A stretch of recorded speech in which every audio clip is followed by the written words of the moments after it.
Assalamualaikum warahmatullahi wabarakatuh. Sampurasun, Pak Direktur yang saya hormati, Pak Gubernur Banten, Gubernur Lampung, Gubernur Sumatera Selatan, dan seluruh Bupati, Wali Kota, para Ketua DPRD. Saya tidak mungkin menyampaikan paparan yang seperti yang tadi sampaikan. Tetapi saya ingin ngomong yang hal-hal yang realistis, yang itu akan menjadi harmonisasi dalam efektivitas pemerintahan agar tetap capai tujuan. Pemberantasan korupsi itu kan intinya bahwa negara harus memiliki kecukupan fiskal agar tujuan-tujuan pembangunan tercapai.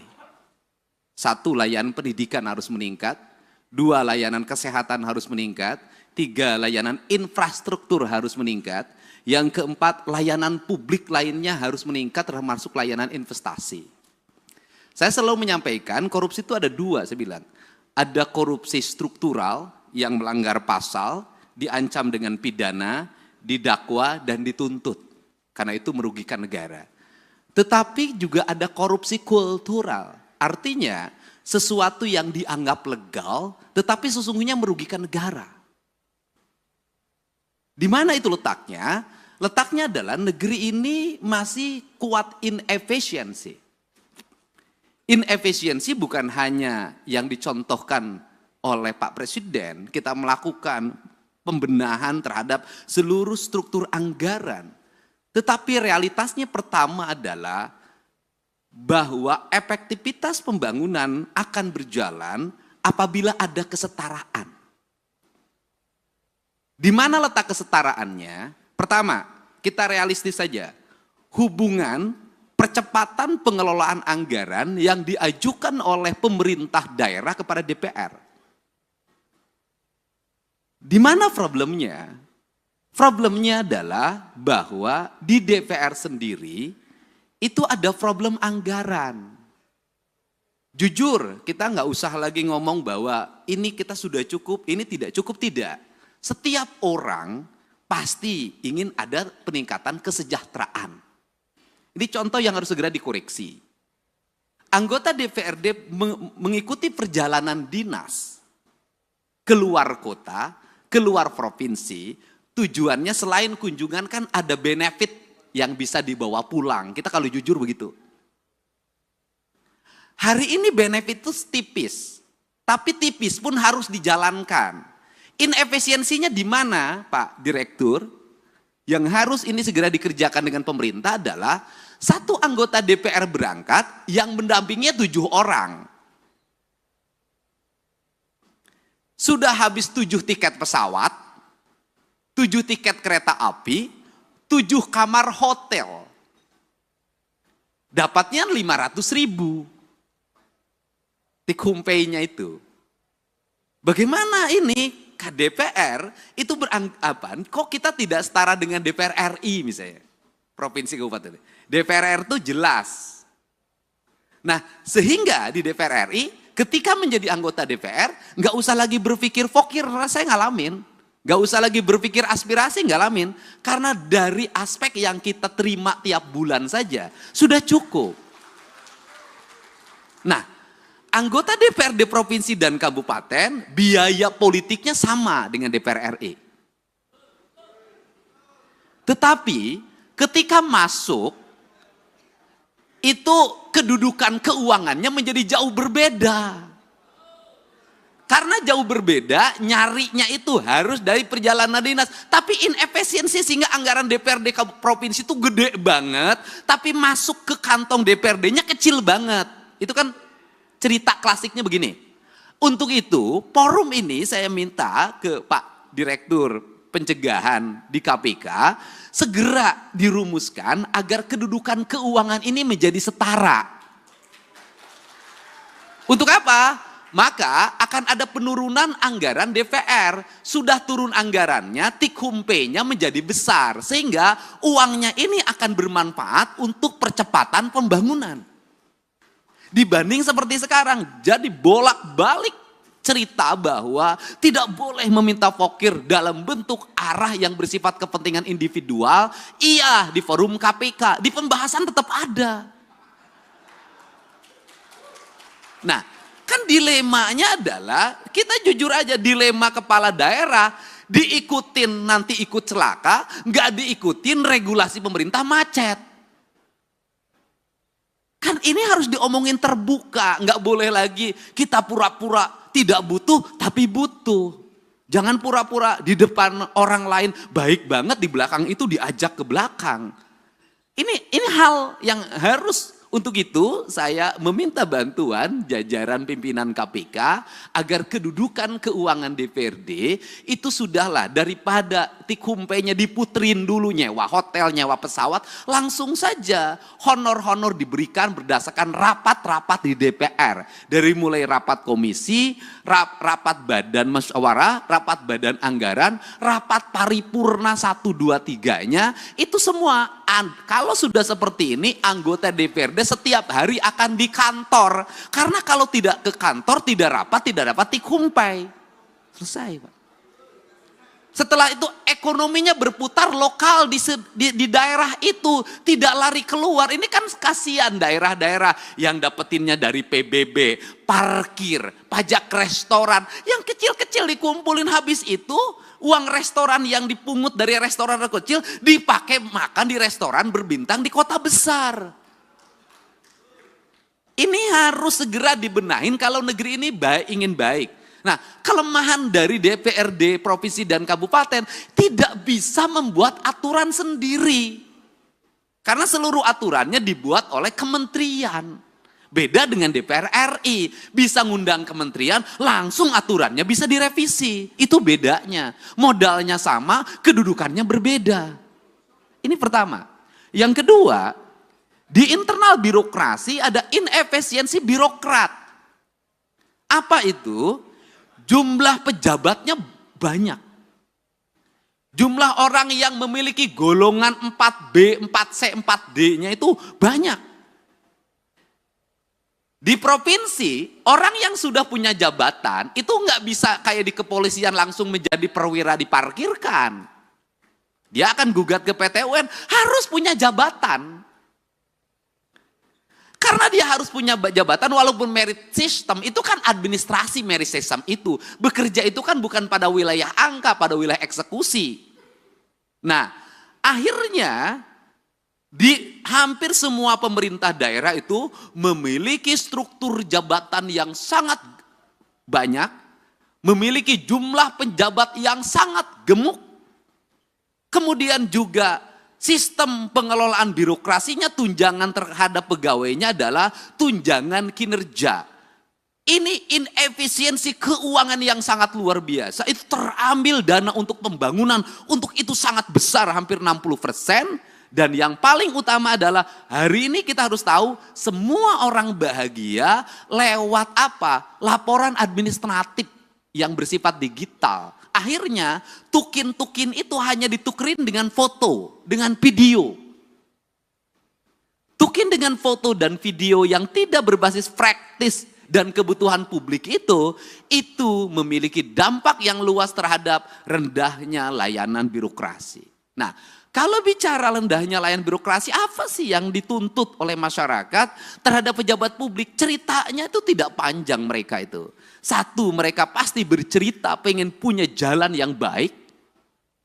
Dua, pasti pengen punya cerita, punya layanan kesehatan yang memadai. Semakin dipilih oleh rakyat, maka rakyat ingin selalu free. Free puskesmas, free rumah sakit. Kemudian free sekolah, semua free. Seluruh free ini juga mohon maaf tidak berbanding terbalik dengan perilaku publik. Satu sisi negara mengeluarkan uang sedemikian besar untuk layanan publik, tapi publik juga tidak punya kesadaran untuk membangun postur dirinya. Saya berikan contoh, negara memberikan layanan terhadap layanan pendidikan free dari SD sampai SMA, terutama di sekolah pemerintah. Free. Tetapi di sisi lain, anak-anak sekolah kita uang jajannya 25.000 sampai 30.000. Tidak berbanding terbalik antara apa? Peningkatan ekonomi rakyat dengan beban belanja pemerintah yang tinggi. Akhirnya beban pemerintah belanja yang tinggi, rakyatnya juga tidak berikan edukasi untuk melakukan efisiensi dalam hidupnya. Akibatnya laju pertumbuhan ekonominya rendah dan konsumtif. Nah, hari ini tuntutan negara itu hanya mengarah pada pejabat negara. Selalu katakan ganti pemerintah, ganti gubernur, ganti bupati. Kalau menurut saya, dalam analisis saya, rakyatnya juga harus diganti. Enggak bisa, Pak. Model pendekatan warga seperti hari ini, apalagi model pendekatan media sosial yang saya jalani dan saya lihat, enggak bisa jadi pemimpinnya kalau tidak memiliki tangan besi. Publiknya juga harus diedukasi. Bukan hanya pejabat publiknya, bukan hanya anggota DPR-nya, publiknya harus diedukasi. Saya memberikan contoh, misalnya pelaporan ke KPK. Saya sampaikan ke Pak Direktur, apakah murni didasarkan pada orang yang konsen pada korupsi? Tidak. Kebanyakan orang yang tidak terpuaskan, kalah tender, lapor KPK. Kalau menang nggak lapor. Anaknya tidak diterima di SMA negeri. Pakai kata belece, langsung besoknya bongkar korupsi kepala sekolah. Nah, hari ini saya sampaikan ke Pak Direktur, korupsi bisa terjadi di desa. Kenapa? Setiap hari kepala desa didatengin orang yang mengaku ormas, orang yang mengaku LSM, orang yang mengaku wartawan. Itu sekali datang 10 orang, cepet itu dikasihnya. 1 juta tuh kepala desa sehari. Kemudian di kabupaten kalau bupati wali kotanya nggak tahan, pasti banyak orang yang mengaku A, mengaku B, itu melakukan tekanan dan nyari salah. Kemudian setelah itu dia bergaining, dapat jatah di kerjasama A, kerjasama B, kerjasama C. Nah, ini yang jadi problem adalah Pak Direktur, gubernurnya punya daya tahan, misalnya para bupatinya punya daya tahan, tapi kepala SKPD-nya itu belum tentu punya daya tahan. Kenapa? Gubernur enak, SKPD-nya tinggi Pak, jauh jaraknya ke masyarakat. Kalau bupati wali kota itu dekat ke tetangganya, didatengin tiap hari pusing, akhirnya dilayanin. Jadi pemerintah ini yang terjadi di Indonesia hari ini adalah semakin dia strukturnya makin rendah, tingkat resikonya makin tinggi, sorotan publiknya makin tajam, biayanya makin rendah.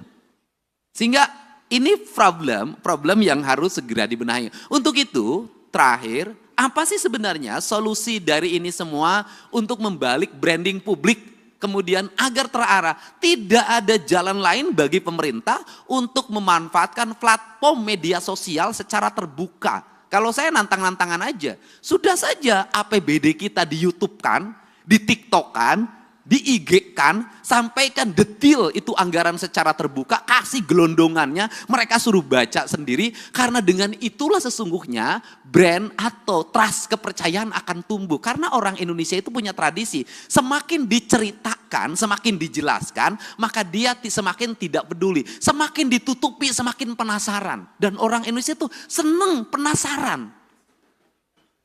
Semakin ditutupi, itu semakin penasaran, semakin diintip. Jadi kalau pintunya dibuka nggak berani masuk orang Indonesia. Tapi kalau pintunya dibuka dikit orang Indonesia tuh seneng masuk karena ini penasarannya. Jadi itu, cuman yang terakhir dibalik itu semua juga bahwa seluruh keterbukaan harus diimbangi juga dengan tingkat kesejahteraan aparatur dengan baik di luar ASN.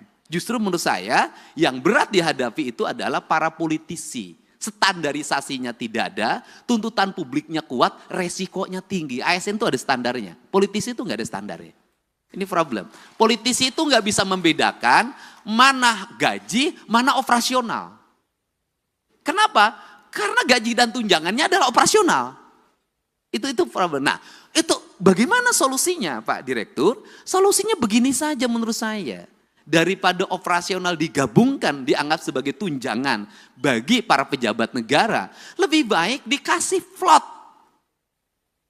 Dari total APBD yang dimiliki, berapa plot yang disiapkan oleh pemerintah dalam bentuk nilai, misalnya gubernur itu misalnya taruhlah 5 miliar atau 10 miliar, yang itu bisa didisposisi untuk menyelesaikan problem-problem sosial secara langsung, agar dia bisa eksekusi. Kenapa? Kalau saya barangkali bisa turun eksekusi wajar lah. Kenapa? Karena saya punya platform media sosial yang memiliki nilai. Tapi kan tidak semua para gubernur punya. Tidak semua para bupati punya. Ketika mengeksekusi ke lapangan, ada banjir. Bendungannya harus diambil alih hari ini. Alat beratnya harus diturunkan. Sembakonya harus dikeluarkan. Kepala daerah yang taat asas terhadap anggaran tidak akan bisa berbuat apa-apa. Kenapa? Belum dibahas. Belum ada pengajuannya. Nah, dia harus bergerak nyari kemana. Tidak semua daerah kaya. Tidak semua daerah punya perusahaan yang digerakkan bayar CSR-nya. Banyak yang pas-pasan. Dia nyaris mati karena tidak punya langkah eksekusi yang bersifat benar menurut negara. Ini yang mesti saya katakan harus ada platform yang bisa dikeluarkan oleh pemerintah yang itu darurat dan diaudit secara baik oleh BPK dan BPKP serta bisa dipertanggungjawabkan sehingga apa? Kepala daerah itu bisa tampil menyelesaikan masalah. Kenapa kepala daerah jarang turun? Kalau turun itu tuntutannya banyak. Kalau nengok banjir nggak cukup di banjir. Sembakonya, penanganan mesinnya, segala macam. Nah, kepala daerah yang tidak siap dengan fiskal tunai itu nggak mungkin. Yang kemarin aja belum balik apa harus keluar lagi, kan itu loh. Nah, ini fakta-fakta yang mesti didiskusikan bersama karena tugas pencegahan adalah mencegah seluruh aparat pemerintah untuk tidak berbuat yang bersifat koruptif dengan cara membuat ruang fiskal agar para kepala daerah memiliki kecukupan fiskal untuk menyelesaikan setiap problem publik yang terjadi. Barangkali itu pengantar dari saya, semoga pertemuan ini menjadi pengantar dan pencerahan. Dan kita menginginkan tidak ada satupun orang yang menjadi pejabat negara ingin dipanggil oleh direktur penyidikan.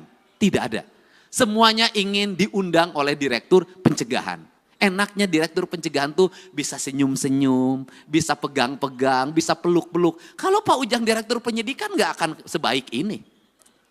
Gitu loh. Untuk itu saya ucapkan terima kasih, saya mohon maaf yang sebesar-besarnya. Mudah-mudahan platform media sosial kita sekali lagi bisa dimanfaatkan untuk menampilkan seluruh anggaran publik kita secara baik dan rakyat bisa mengakses dan membacanya detail anggaran itu. Itulah cara transparansi. Dan yang kedua adalah seluruh belanja harus terarah bagi kepentingan belanja publik. Dan yang ketiga adalah sudah semestinya kita membicarakan bahwa aparatur harus efektif dalam melakukan pengelolaan keuangan, jumlah pegawai juga harus efektif. Dan yang terakhir Pak Direktur, hari ini tuntutan kita di daerah tuh ada yang mempusingkan, jumlah guru yang pensiun banyak, tidak semuanya masuk P3K. Pemerintah harus menyekolahkan anaknya kalau saya dinargetkan sampai SMA, tapi pemerintah hari ini bingung, ngangkat P3K tidak bisa, ngangkat honorer tidak bisa. Sedangkan jumlah muridnya semakin banyak dan tidak bisa semuanya punya sekolah negara menyiapkan. Itu juga problem, itu juga problem. Untuk itu saya ucapkan terima kasih. Wallahu muwaffiq ila aqwamit thoriq. Assalamualaikum warahmatullahi wabarakatuh. Sampurasun. Waalaikumsalam warahmatullahi wabarakatuh. Terima kasih. Berikan aplaus kembali untuk Pak Gubernur Jawa Barat, Bapak Deddy Mulyadi. Baik, terima kasih atas sharingnya Bapak. Ada beberapa hal tadi efektivitas pemerintahan merupakan suatu tujuan dan beberapa hal tadi yang sudah disebutkan dari Pak Gubernur. Salah satunya penggunaan mungkin saatnya kita sudah mengikuti generasi kekinian, menjadikan satu platform media sosial menjadi salah satu sarana untuk kita bisa secara interaktif memberikan informasi kepada publik.